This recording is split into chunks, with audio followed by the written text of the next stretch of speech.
Hi, everyone. Welcome to this month's chapter of Consciousness Engineering.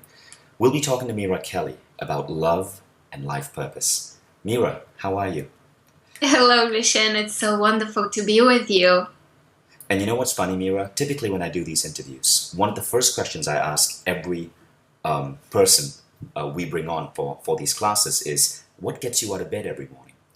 And it's a great way to get people to talk about their life purpose. But in this interview, it seems that your life purpose is to help people discover their life purpose.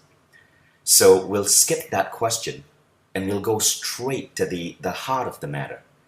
How did you discover your life purpose? I discovered my life purpose at a very young age. I was actually 13 years old when I came across the topic of past life regression. And so that you understand where I come from, I grew up in a communist country, so I did not have any spiritual or religious influences in my life growing up. And so when I came across the book that was detailing all these stories of how people will transform their lives by simply experiencing something in their minds, right? Tales of other lifetimes. I was really intrigued. I was really very excited. And so, out of curiosity, I decided to regress myself. And I had a very vivid, very exciting, very real to me, it seemed, experience. And that's what informed me about my bigger soul's path here on earth. And can you imagine this happening to you when you're a teenager, right? And so, as you can imagine, continuing on, I actually I actually let that sit on the back burner of my mind, right on the back of my mind. And so it was years later when I was already working as a corporate and securities attorney in a large law firm in New York City that I came across again the idea of past life regression. But this time I actually came back to it because of a desperate need for a personal healing. I had developed a very painful physical condition, and after doing everything that was given to me as an option by my therapist, by my dentist, eventually I was told that I needed to be realistic, and I was told that everything we've been trying didn't work. So I was offered to either learn to live with chronic pain for the rest of my life or to actually do an operation. And, the way the operation was described to me, it involved actually breaking my jaw. And that sounded horrible, horrible, horrible. And so that did not seem like a valid option to me. And so it was in this moment of desperation that I actually remember doing the regression that I did when I was a kid. And I came back into past life regression because of this desperate need for my own healing. And during my and so what I did in order to heal is I very quickly found a practitioner, and I experienced a very brief but very cathartic experience of myself as a slave with this big metal collar right here. And I should say that the condition I had was a condition of the muscles of the jaw, and they were simply clenching and inflamed, and there was a lot of pain there.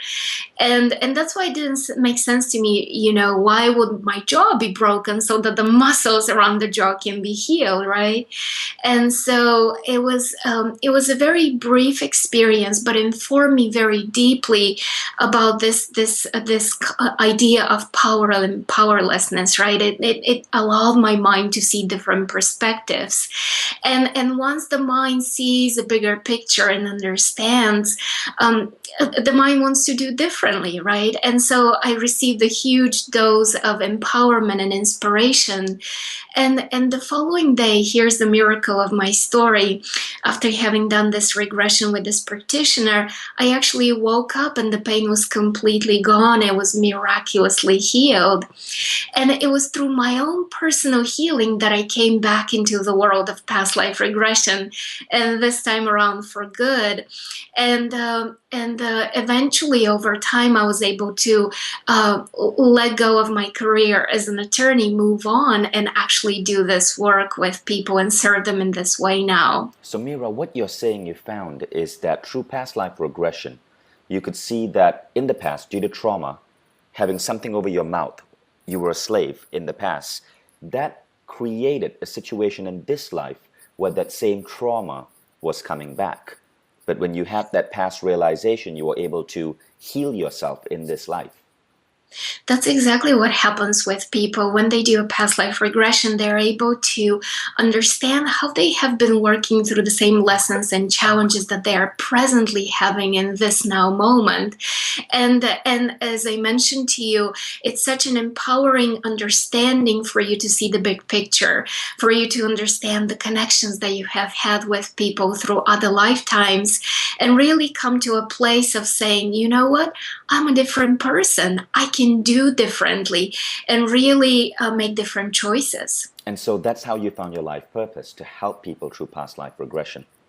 Yes, I did. But you And really, you know, purpose is actually one of the biggest questions people come to me because we come from a source of creativity, right? We all come from the divine, which in its essence and its core is loving creativity being expressed out into the world so that it, or I should say the universe, so that it knows more of itself. So naturally, we feel the same impetus within ourselves to do, to create, to have meaning, to serve with our gifts and talents. So that is the reason, that is the biggest question that people come to me. We all want to know, what is our life purpose? and I know, all right, for those of you listening, I know now you're thinking, wow, why are we talking about life purpose? Let's talk about past life regression. I had asked that to Mira, but what Mira said was that to really understand past life regression, firstly, it's a deep topic, and it requires, it's not something we can teach in a 1 hour class. It's not something we can teach just through Skype. So we're going to avoid past life regression for now. But if you did want to pick up on that topic, there are a couple of great books you can read. Do read the book Many Lives, Many Masters by Brian Weiss. And Mira, did you have a book recommendation on this? Yes, I'm going to recommend my own. It's called Beyond Past Lives. So you're right, past life regression is really an experiential modality for healing and transformation. And people really can learn so much and dive so much deeper with this. That's beautiful. So what was your book called again? It's called Beyond Past Lives. Beyond Past Lives by Mira Kelley and Many Lives, Many Masters by Brian Weiss. Now, let's go back to life purpose. What is the answer to that common question people ask, which is, what is my life purpose? And the answer is very simple. The answer is, your purpose is to be yourself fully and completely, 100%, to express your gifts into the world and serve with those gifts. But you know, because of the simplicity of this answer, we say, no, this needs to be more complicated, right? I need a career path. I need a big answer. I need to do, it needs to be involved. And naturally, of course, you would want to put your gifts and talents into action. But what I want to say to people is to consider the idea that their life purpose is the expression of their true self, their authentic energy. And that expression, when put into action, put out into the world, will take different shapes and forms. Just like you and I are having this conversation now, and this is an expression of our life purpose. But I also have written a book. I also teach people. I also work with people individually. In other words, there's so many other actions that I do that are an expression of that energy that is within me.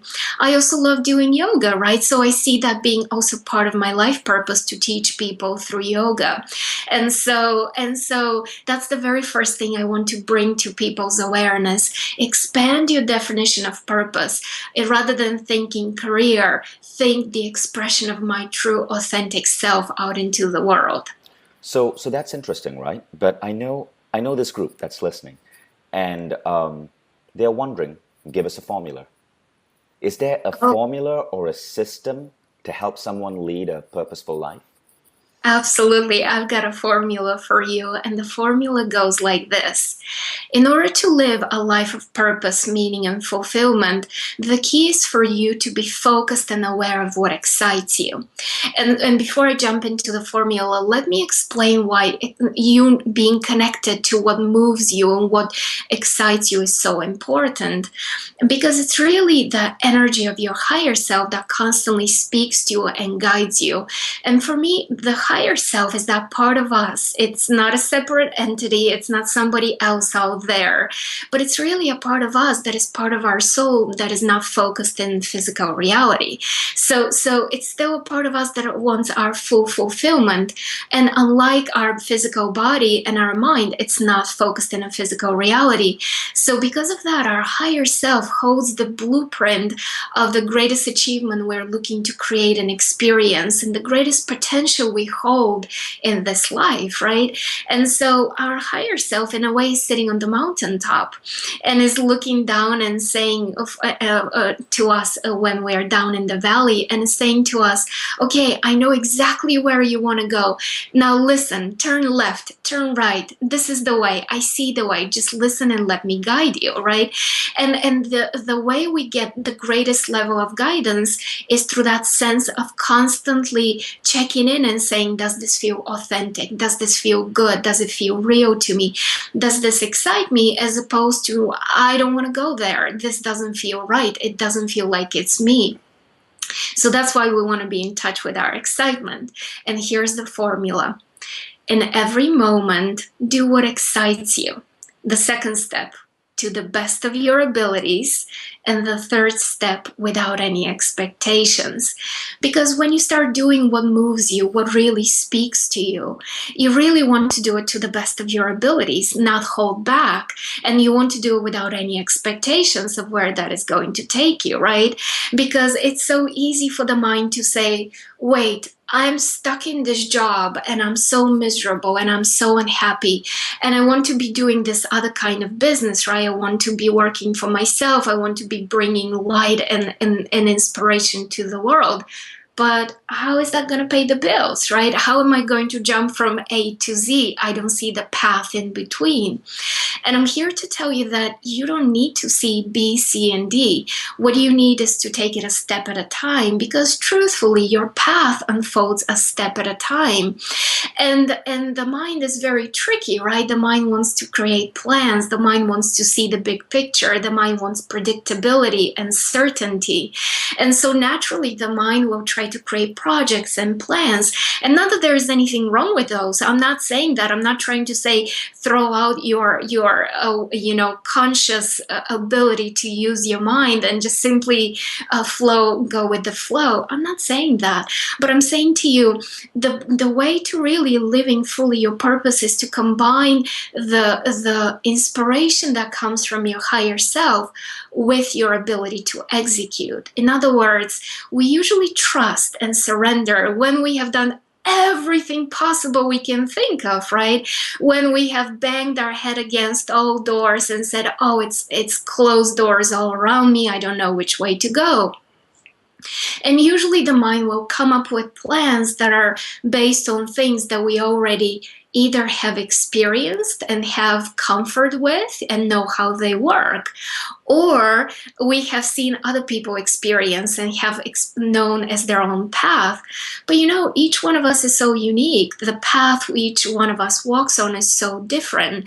So I want to encourage you from the get-go to actually start surrendering, as opposed to have that be the last thing. That, Mira, is I was smiling when you said that. It's such a beautiful formula. Do what excites you. Do it to the best of your ability. Have no expectations. And that's something you and I have in common. You gave up a law practice. Where were you, in New York? I was working in New York City, yes, in a large...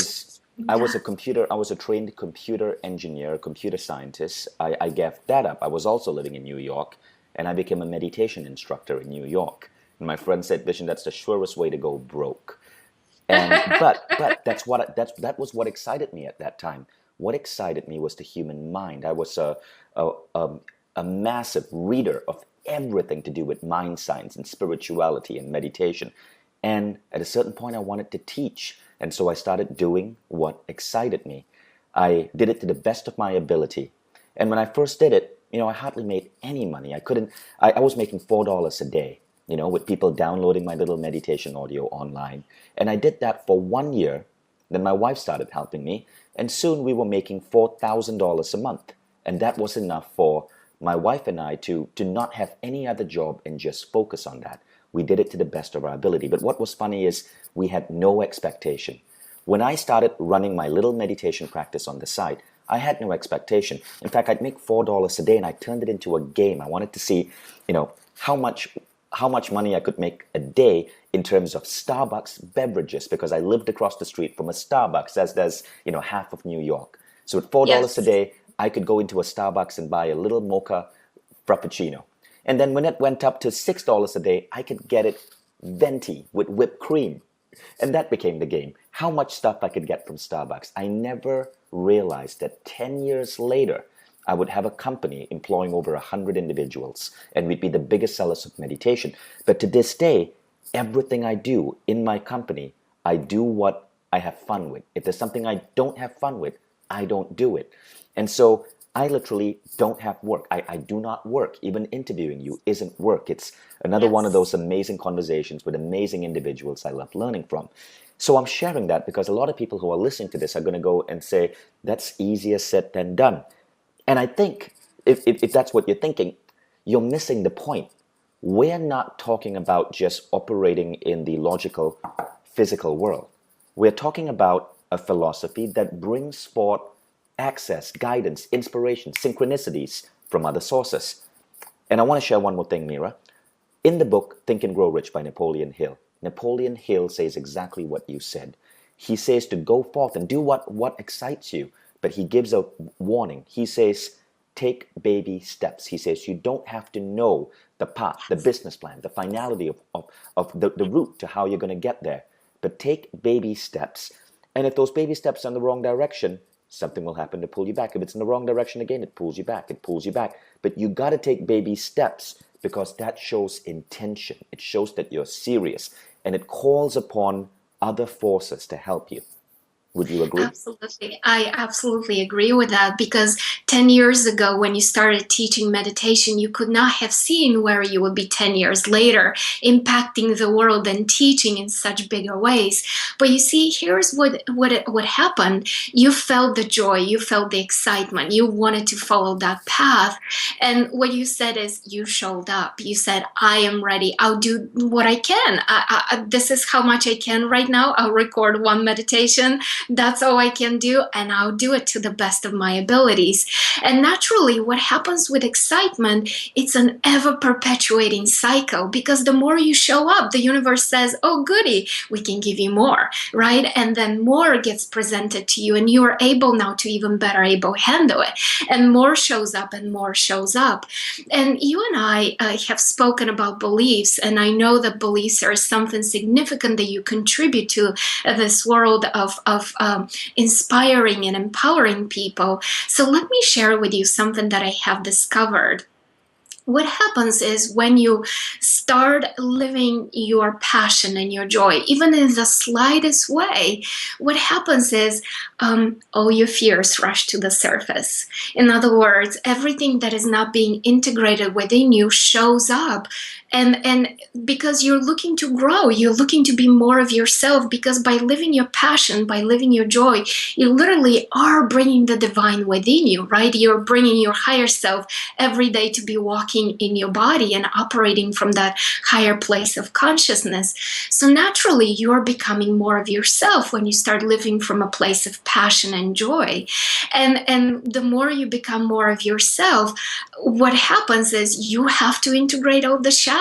You have to integrate all the fears of not enough, all the feelings of not being comfortable, not being sure, not deserving, all the stuff that we have, right? And so what happens for people is inevitably all hell breaks loose, one place or another, right? All fears start rushing in. And I want to share with people that you know how there's this saying out there, it's being credited to Joseph Campbell, of just live your passion and throw all caution to the wind and just jump into it, and really everything will work itself out, right?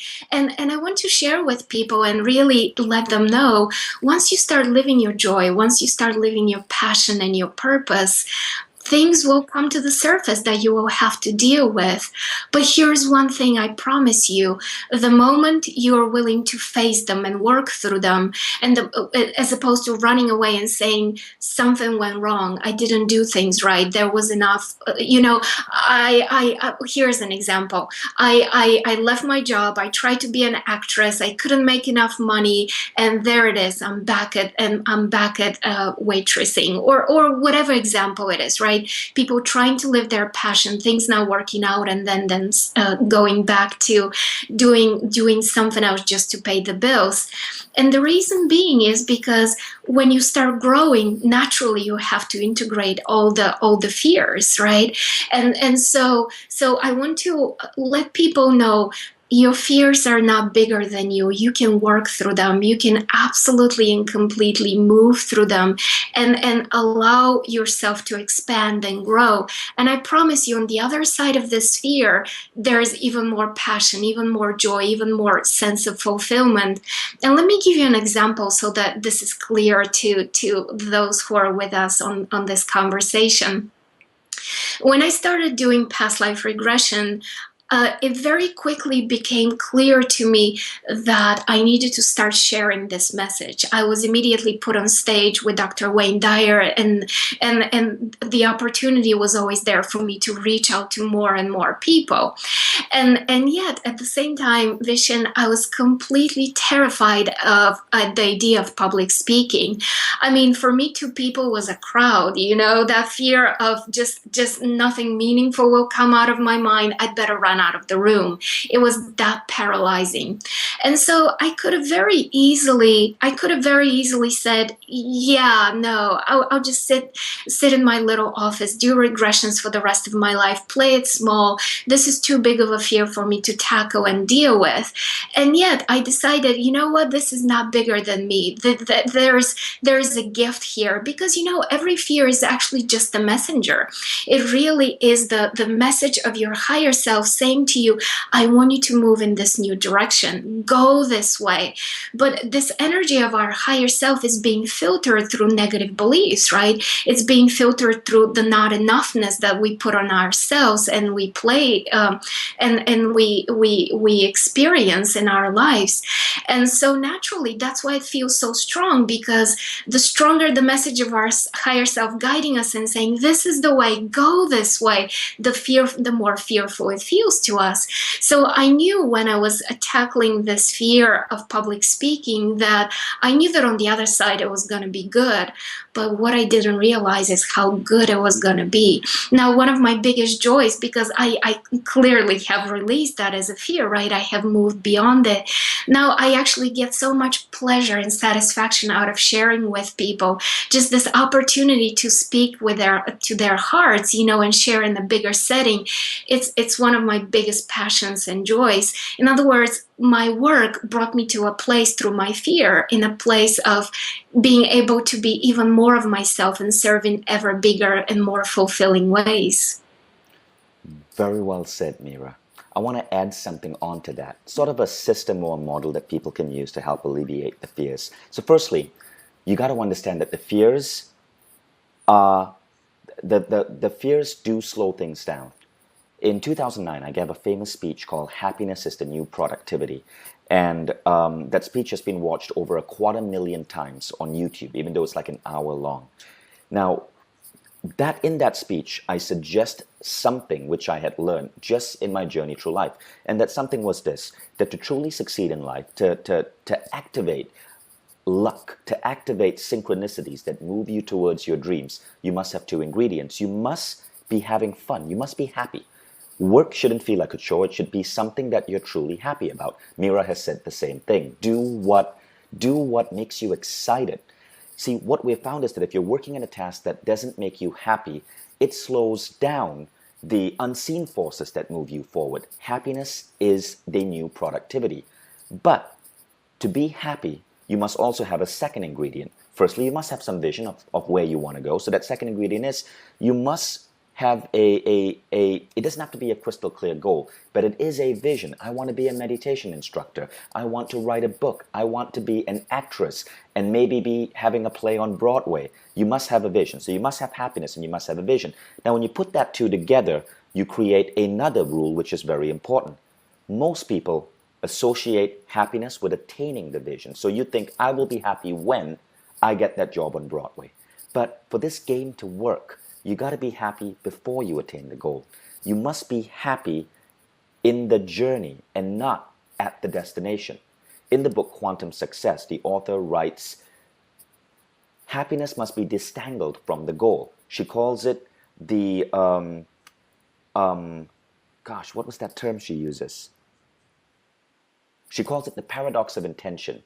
It says the paradox of intention is your happiness must come from the journey, not from reaching the destination. Now, when you bring both of those together, that's when you activate these forces.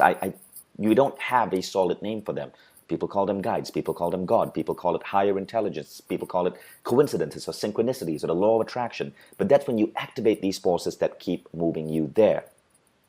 Mira, your thoughts on that?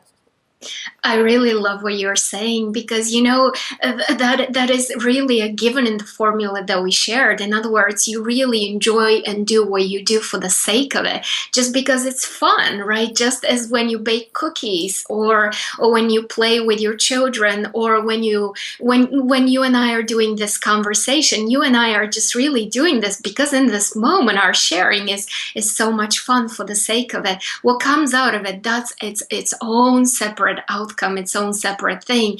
And so just to reiterate for people, do what excites you to the best of your abilities without any expectation. So going back to that formula, the moment of excitement, it very well could be just a sense of bliss, just that beautiful sense of being content. I'm peaceful. This feels good. It doesn't need to be that you're jumping up and down and bouncing from a wall to a wall, right? It's that feeling of, I feel authentic. It feels right to be for me to engage in this. It feels like a true expression of myself, and naturally, what happens is more shows up for you, more opportunities for you to feel that way simply because you enjoy it. So it's very much a self-reinforcing mechanism. Yeah. So I absolutely agree with you. And going back a moment ago when you were sharing about we were talking and touching upon beliefs, I want to share with people that the sense of fear within them is really present because behind the emotion there is a belief, there is a thought pattern. So we never get to experience emotions just in a vacuum, right? We feel these emotions because behind them there is a thought process, and when it's a belief that supports you, that's wonderful, right? Beliefs like my mother loves me, it's easy to make money, it's fun to play full out, I get supported for my work, positive beliefs. But when it comes to beliefs that limit us, it's really where we want to focus and pay our attention, right? Because they very well get in the way of our purpose. And I should mention that my transition from being a lawyer to being a regressionist was not an easy transition per se, right? It didn't happen overnight. I had some significant limiting beliefs around money that I had to work through. I believed that you're able to make money by having a career, right? When you work for somebody else. I was very clear on my desire for living and serving people through past life regression. But I was wondering, how am I going to pay my student loans, right? Who's going to pay the rent? So I realized that if I were to just take the plunge and leave my job without having healed those beliefs, without having soothed them, I would have just, smashed my face right into the ground. And that's what I was talking about a little earlier when I was saying that there's this misconception, oh, just follow your passion and everything else will come into place, right? I want to share with people that I had the wherewithal to realize that, that path of let's just jump off a cliff without a parachute and hope for the best was not my way. There's definitely people for whom this works, right? And it works beautifully. It's just not my style. In my case, I realized that what I was doing is I have been holding on and saying, in a way, I've been having this argument with God, and just imagine me with my hands on my hips and saying to God, I first give me a year-long wait list of clients, and then I'm going to trust this work, right? Oh, how about me winning the lottery? Yes, let me win the lottery so that I can have some money in my bank account, and then I'm going to trust and do this work. And I realized, no, I'm putting the cart before the horse. It works differently. First, I actually need to clear my beliefs, because beliefs are what you use to create your reality, right? They're the blueprint with which you build the structure of your existence. And so that's really where I can have the greatest impact. My impact is not in assuring that I'm going to have a year-long wait list of clients, because that would take a whole lot of doing, and back then it was not even feasible, right? Back then, what I could have the greatest impact was actually clearing my own beliefs and working through those. So I did spend some time on doing that, and I actually want to share with people the simple thing that I did. So here's the best way for you to work with your beliefs. I want you to just simply set aside some time when you know you won't be interrupted, and grab a journal, grab a notepad, and right at the top of the page, simply write down, what would I have to believe is true for me to feel this way, or for me to experience this reality or this situation? And so underneath it, please write down everything that comes to your mind, everything that pops in your mind, everything that you can come up with. And by doing that, you will start seeing that you'll be just writing and writing and writing. And then I want you to take a pause, and I want you to analyze what you wrote, and you will definitely see a repeating pattern, right? You will see repeating sets of thoughts being said differently, right, with different phrases. So I want you to take those down and distill them to simple, clear sentences.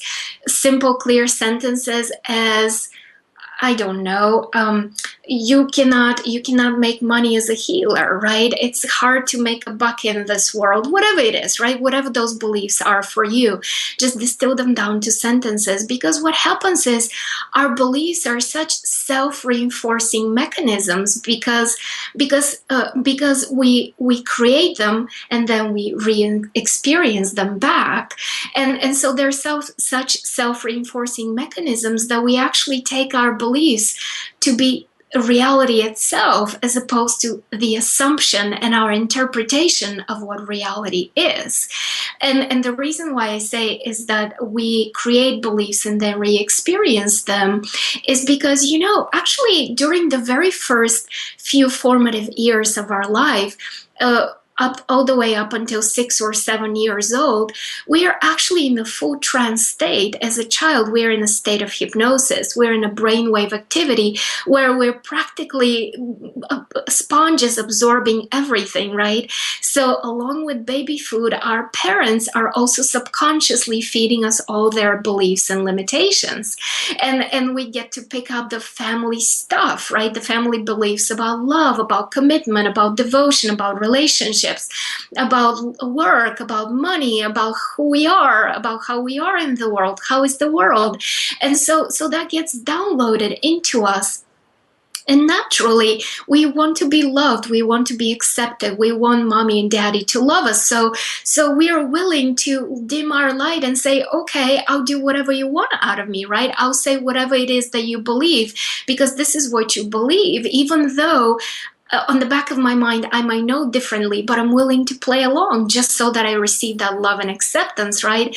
And then after the years of 6 or 7, we start reasoning, we start being able to reason. But yet again, it's not even really till our 30s, or some of us much later in life, that we start realizing, wait, we're our own separate people. We can actually think for ourselves.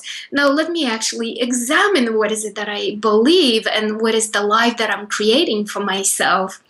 And so beliefs are that blueprint that we use to create our experience.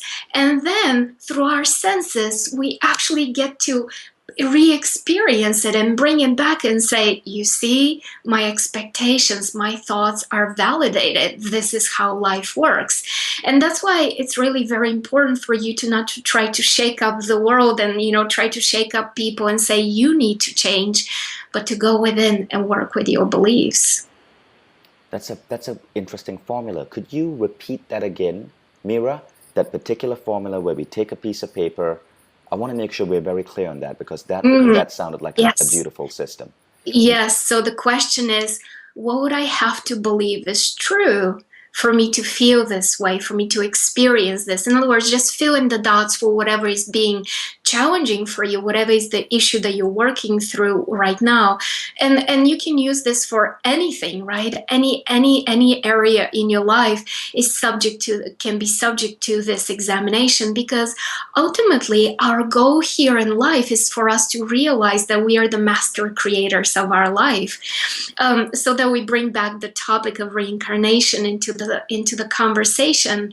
What I have come to believe and understand is that we have recurring experiences here on earth, life after life, incarnation after reincarnation, because in the moment of us being here in physical reality, the moment of us creating our experiences, we actually don't realize and don't use our power as the creators of our life. And so naturally we go through life feeling like victims, right? Everybody's stronger than me. I'm subject to the economy being this way. My boss is wanting me to do this. My wife, oh, you should see my wife, right? Or this is my lot in life. This is the family I was born in. I don't have anything more to offer and to experience. And so really the purpose of all these repeating lifetimes and all these incarnations is so we can actually at a certain point shake ourselves awake and say, oh my God, I am the one who's creating this. I am the one who can impact my life through the power of my mind, right? Through the power of my mind to decide what is it that I want and simultaneously work with the divine and create it the way I want it. Now, Mira, you said that there are two barriers which are going to happen, right? One is fear. I'd love for you to answer the question, what if fear gets in the way? The second barrier is expectation. What if expectation gets in the way? Let's talk about fear first. What do we do about the fears that come when we are thinking about making such a big leap from traditional living to living a purpose-driven life? Go right into this question that I gave you. What would I have to believe is true for me to feel this fear? And really, like an onion, peel the layers, go to the core. There is a belief behind it. The emotion of fear is nothing more than a messenger telling you that this is something good that you're doing, you're moving in the right direction. Definitely your higher self is here to help you integrate this. So unravel it, peel through it. And when you have that belief so clearly laid in front of you, here's one thing, it's chances are it's gonna go down to the fear of being unworthy, the belief that you're not enough, the belief that you don't have what it takes, right? The fear that you don't deserve this much goodness. Or at its core is really that common bug we all spread from one to another. This virus we give each other, this fear that we are not worthy. What were your fears? What were your fears, Mira, when you took the leap? For me, it was really the fear of being seen, the fear of actually, do I have enough to share? Where, do I have something valid and valuable to offer to the world? And lo and behold, if I actually share, how will people react, right? That fear of having tomatoes thrown at me, rotten tomatoes or whatever, if you will. One other way I read about someone who took the leap and overcame the fear was a recent interview with Elon Musk. And I believe it was Neil deGrasse Tyson, the scientist, who was asking Musk how he was able to be so bold in terms of the companies he started. So Elon Musk is perhaps the greatest entrepreneur alive today. He started Tesla, SpaceX, he started PayPal, SolarCity, and all his businesses are dedicated to improving the world. Now, Elon said that at a certain point in his life, when he decided that he wanted to be an entrepreneur, he did a mathematical calculation, because he was an engineer, and he figured out that he could survive on $30 a month. That's all he needed. And he realized it was really easy to make $30 a month. So that gave him the bravery to remove his fear of sinking, of not having enough funds to just hold himself up into his room and write computer code to build his company, which he ended up selling for $22 million. I really love this. And when people hear me share my story, how I moved away from being a lawyer to doing what I do today, they say to me, Mira, I'm really inspired by you. You must be really brave. And I say to them, oh, no, no, no, no. I am not brave at all. This is not about me being brave. The only thing that I have going on for myself is that I'm actually willing to face my fears. That's really the only thing I can claim for myself. And here's the thing. Fears will always show themselves up. It's not like once and for all you're done with it. The fear will keep on popping up, right? Because you're always growing, you're expanding. I've never been this me before. A year from now, I will be yet again even more expanded in my ability to reach people, in my growth, in my own inner growth, right? And so that's not a place where I have been in the past. So naturally, new challenges, new opportunities for me to know the world, new opportunities for me to know myself as the masterful creator of my own life. So fear will always show itself up, but it's a matter of soothing and knowing that you're definitely bigger than it. And because the first fear, one of the foremost fears, is going to be, how am I going to survive financially when I make the shift? This is why I shared the Elon Musk story. Simply figure out, how much do you need as a bare minimum to survive? Now you've gotten rid of that big fear, will I survive? Which is such a core fear. In our case, as I shared earlier, my wife and I figured out that to live in New York on 47th Street and live a decent life, we could survive on Subway sandwiches and Starbucks coffee. All we needed was $4,000.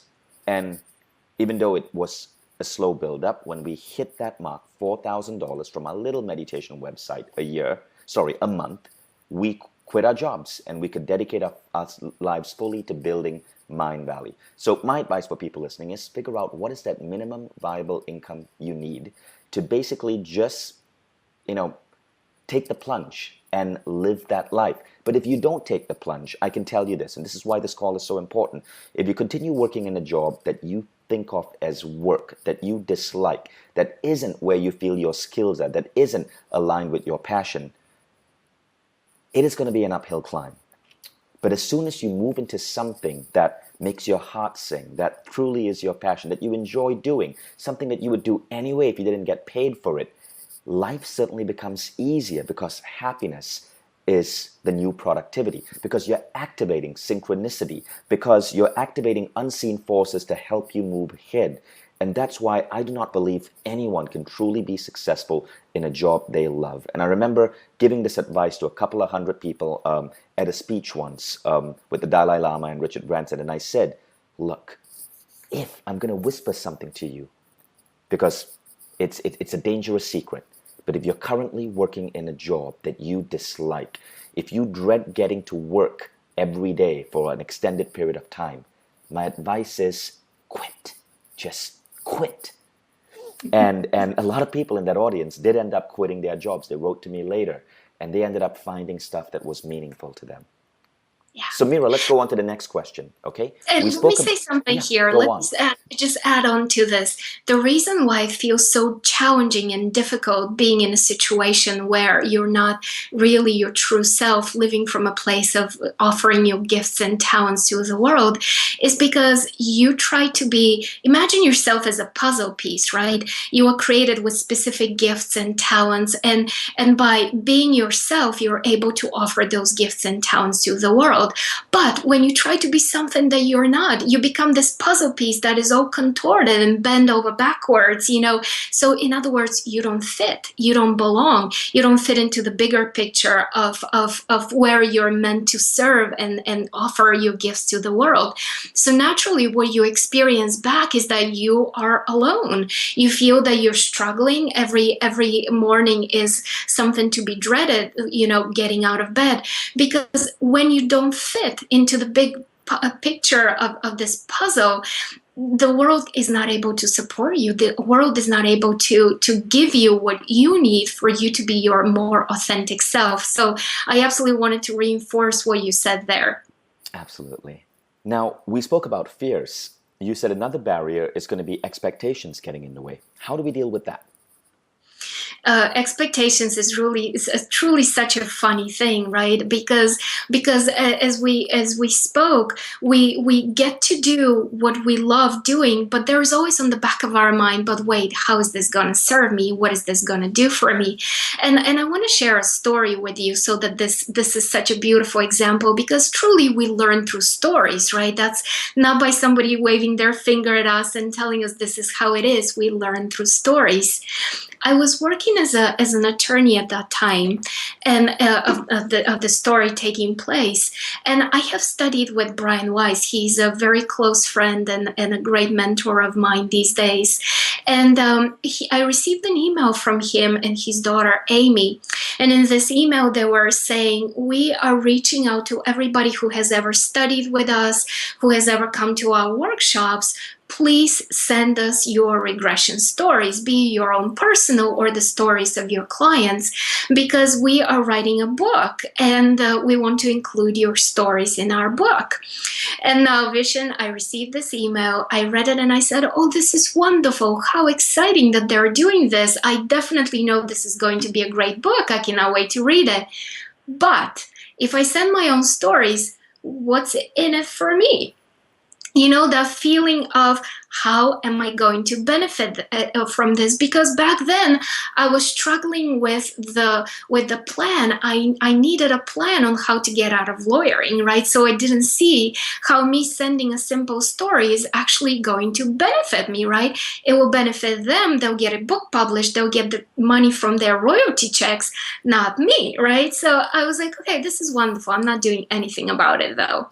And so I kept on getting this impulse, this intuition, this nudging feeling within me of, Mira, you really love talking about past life regression. You would do it for free. This is the most exciting thing for you. Just send some stories. And so it took me quite a while to, reason with myself and be like, okay, all right, I'll sit down and I'll write the stories.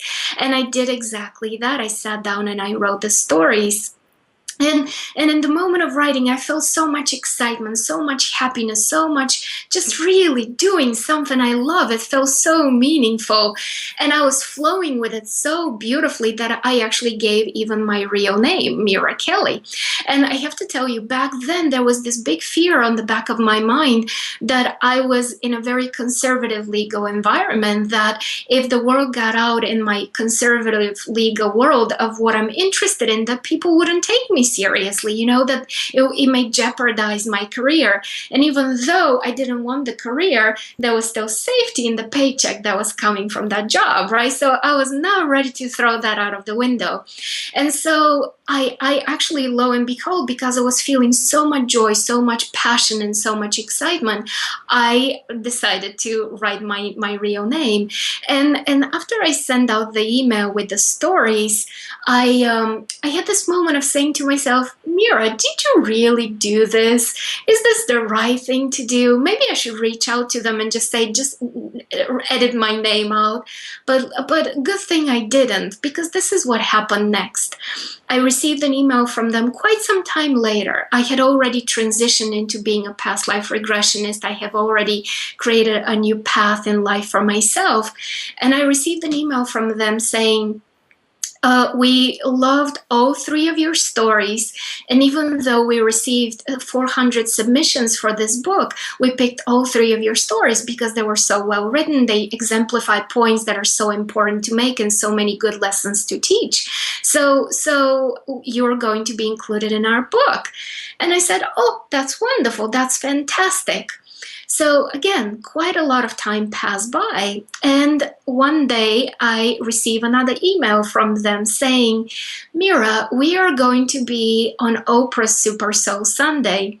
And as part of promoting the book, the producers of the show went through the entire book, and out of the entire book, they picked your own story of how you started doing past life regression.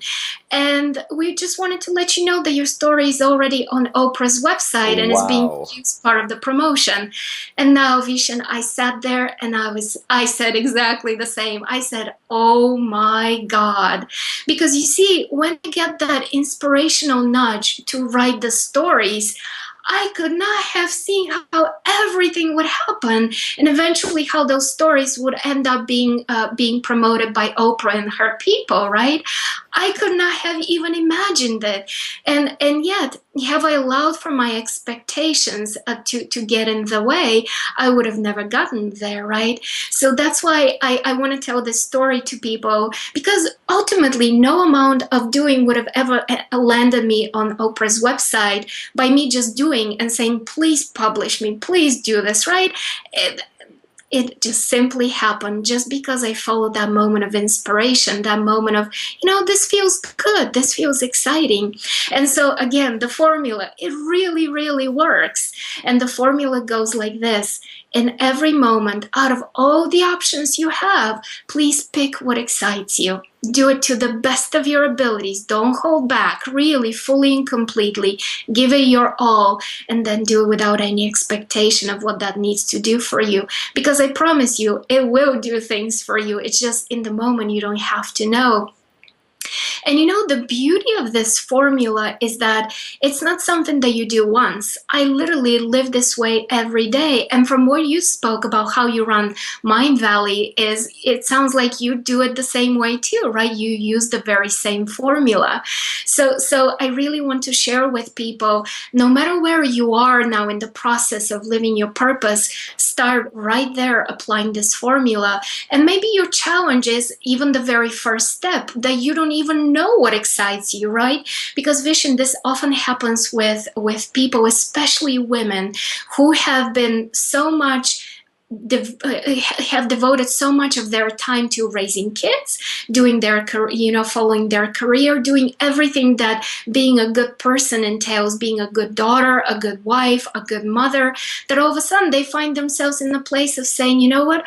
I don't even know what excites me. I'm so disconnected from myself. So even if that's where your challenge is, even if you're not even at step 2 or 3, my advice for you would be just do something, right? Imagine and play and pretend and ask yourself, if I were to imagine doing something fun, what would that be? What did I like doing when I was a kid? What was it that fulfilled me? What is it that I can do without it needing to be productive, without it needing to pay the bills, just simply for the joy of it? Beautifully said, Mira. So in summary, do what excites you, give it your best, have no expectation. That's it. Thank you. Thank you.